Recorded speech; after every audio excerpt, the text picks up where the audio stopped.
प्रभु यीशु मसीह के नाम में सभी को सलाम।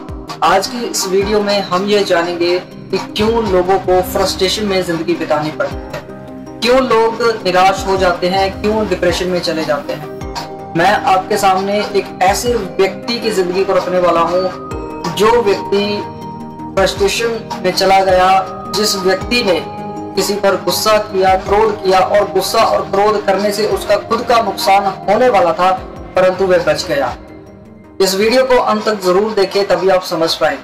अगर आप इस चैनल पर नए हैं तो इस चैनल को सब्सक्राइब जरूर करें। आप एक व्यक्ति को जानते होंगे जिसका नाम था नामान कोढ़ी। वह व्यक्ति कोढ़ से भरा हुआ था और जब उस व्यक्ति को एलीशा नबी के पास भेजा गया तो एलीशा के पास रहने वाले एक व्यक्ति ने उससे कहा कि यरदन की नदी में जाकर के आप 7 बार डुबकियां लगाएं और आप बिल्कुल भले और चंगे हो जाएंगे। परंतु उस व्यक्ति के अंदर एक तरह का घमंड था या बड़ापन था और वह अपने अंदर बहुत सी उम्मीदों को लेकर के चलता था कि मैं एक राजा के पास रहने वाला व्यक्ति हूँ, मैं बड़ा सेनापति हूँ, मैं एक बड़ा व्यक्ति हूँ, इसलिए जो एलीशा है वह मेरी आओ भगत करेगा, मेरा वेलकम करेगा, मुझसे अच्छी अच्छी बातें करेगा और फिर मुझको कोई वह रास्ता बताएगा।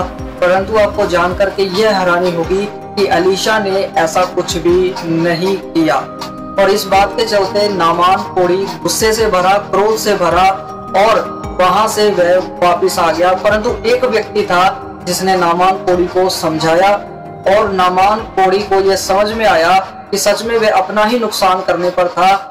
जब उस व्यक्ति की बात नामान कोढ़ी ने मान ली, उसके बाद वह यरदन नदी में 7 बार जाकर के डुबकियां लगाता है और 7वीं डुबकी में वह बिल्कुल भला और चंगा होकर के उस नदी से बाहर आता है।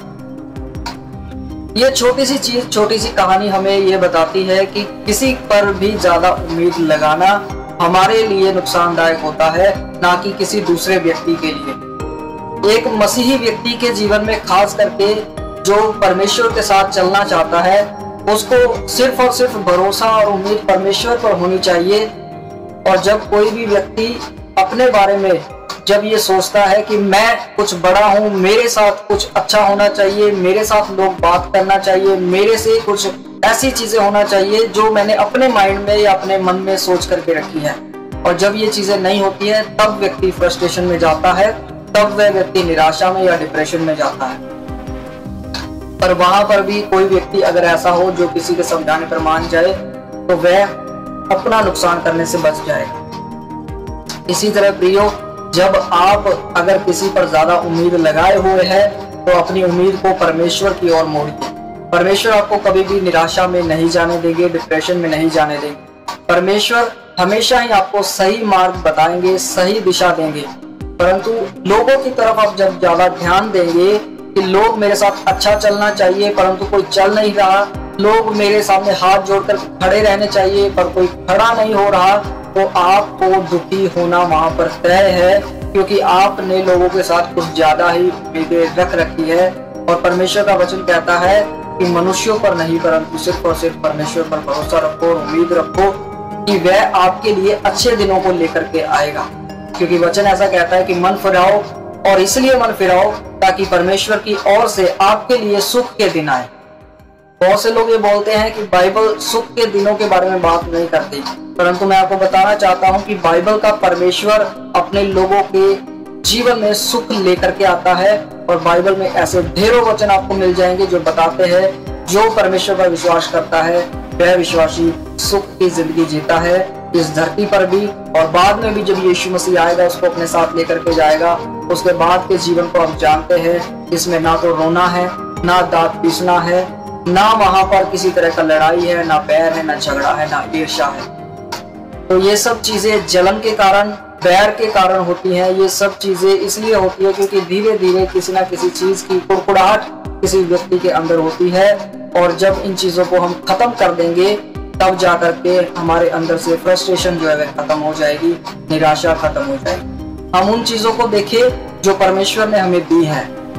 ज्यादातर लोग उन चीजों को देखते हैं जो उनके पास नहीं है। अगर शैतान की हम बात करें तो शैतान ने यीशु मसीह को वो चीज दिखाया जब यीशु मसीह के पास रोटी नहीं था पर उसको भूख लगी थी और शैतान ने पत्थर उसके सामने रख करके कहा कि इसको बोल कि रोटी बन जाए, तो रोटी बन जाएगी, और उसको भरमाना चाहा ये बोल करके कि तू तो परमेश्वर का पुत्र है, अगर तू कहेगा कि ये रोटी बन जाए तो तेरी भूख मिट सकती है।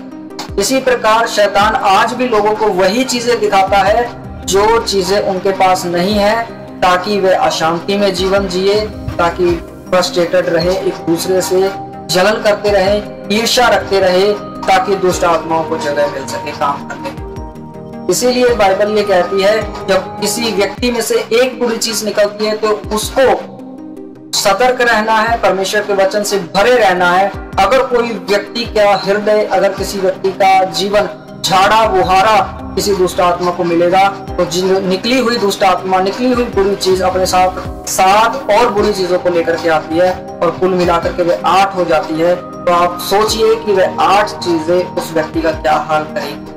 मैं आपको किसी बात से डराना नहीं चाहता, परंतु मैं सिर्फ ये बताना चाहता हूँ कि परमेश्वर ने हमारे जीवन में हमें ऐसे अधिकार दिए हैं कि जैसा हम बोलेंगे हम वैसा बन जाएंगे, जैसा हम सोचेंगे हम वैसा बन जाएंगे, जैसा आप चाहते हो आप अंगीकार करोगे वैसा उद्धार आप पाओगे। जैसे अधिकार आपको मिले हैं अगर उन अधिकारों का इस्तेमाल करोगे तो वैसे बन जाओ। तो फैसला आपका है कि आपको क्या चाहिए आपके जीवन में। आप सिर्फ लोगों की ओर देख करके अपना जीवन व्यतीत करना चाहते हैं दुखी होकर के, या परमेश्वर की ओर देख करके आनंदित होकर के, खुश होकर के जीवन को व्यतीत करना चाहते हैं। लोगों की ओर देख करके आप निराशा को लेना चाहते हैं, या परमेश्वर की ओर देख करके आप आशा को लेना चाहते हैं। फैसला आपका है। और मैं समझता हूँ कि इन वचनों से आपको कुछ ना कुछ जरूर सीखने को मिला होगा। इस वचन के द्वारा परमेश्वर आप सभी को आशीष दे। हमारी पुरानी वीडियोस जितनी भी इस चैनल पर आपको मिलेंगी वो किसी ना किसी बेसिक स्टडी से या डीप स्टडी से जुड़ी हुई है, और जो भी परमेश्वर हमें कभी कभी अगुवाई करता है तो हम उसको कोशिश करते हैं दूसरों के साथ शेयर करने के लिए।